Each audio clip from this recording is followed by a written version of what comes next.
দ্বিতীয় বিশ্বযুদ্ধে হিটলার মারল 60 লক্ষ মানুষকে যারা তাদের শত্রু। একই সময় অবিভক্ত বাংলার নির্বাচিত প্রধানমন্ত্রী খাজা নাজিমুদ্দিন 30 লক্ষ প্রজাকে না খাইয়ে মারল। হিটলারের পার্টি তারপরে আর ক্ষমতায় আসেনি জার্মানিতে, কিন্তু এরা 3 বছর পর আবার পূর্ণ মানুষের সমর্থন নিয়ে ক্ষমতায় আসে মুসলিম লীগ।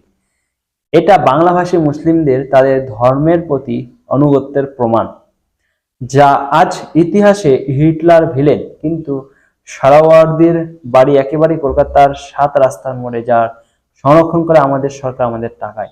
আমাদের অমর্ত্য সেন, অভিজিৎ বিনায়ক বন্দ্যোপাধ্যায় থেকে কলকাতা যাদবপুর প্রেসিডেন্সির একজন 100% অধ্যাপক খাজা নাজিমুদ্দিনকে ক্লিন চিট দেয় এবং পুরো দোষ দেয় ব্রিটিশদের। কিন্তু ব্রিটিশ দায়ী হলে আমাদের দেশের বাকি রাজ্যে কেন দুর্ভিক্ষ হলো না?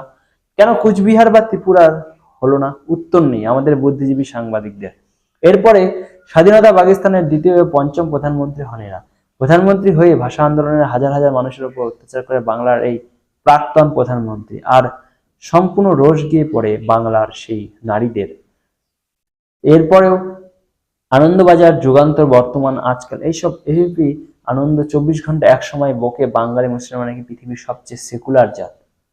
1971 জেতার পর কয়েক লক্ষ হিন্দু বাঙালি এবং হিন্দু উর্দু ভাষী মুসলমানদের বাংলাদেশের রাতারাতি দেশ থেকে তাড়ায়।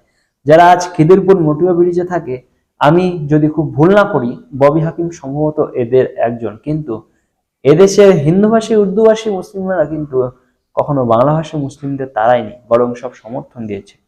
তবু আমাদের বাঙালি হিন্দুকে টুপি পরিয়ে এক বিনতে দুটি কুসুম খাওয়ানোর জন্য মাকু বুদ্ধিজীবীরা বলে উর্দুভাষী মুসলিমরা সাম্প্রদায়িক, কিন্তু বাংলা ভাষীরা মুসলিম সেকুলার। সবশেষে বলি, 294 কেন্দ্রের একটা কেন্দ্রেও হুমায়ুন, সিপিএম, আইএসএফ, মিম একটা তৃণমূলের ভোট কাটতে পারবে না। হিন্দুরা নিজেরা এখন, নইলে বালিগঞ্জ যেমন আজ ঢাকার মতো মুসলিম প্রধান, কাল আপনার কেন্দ্রও হবে।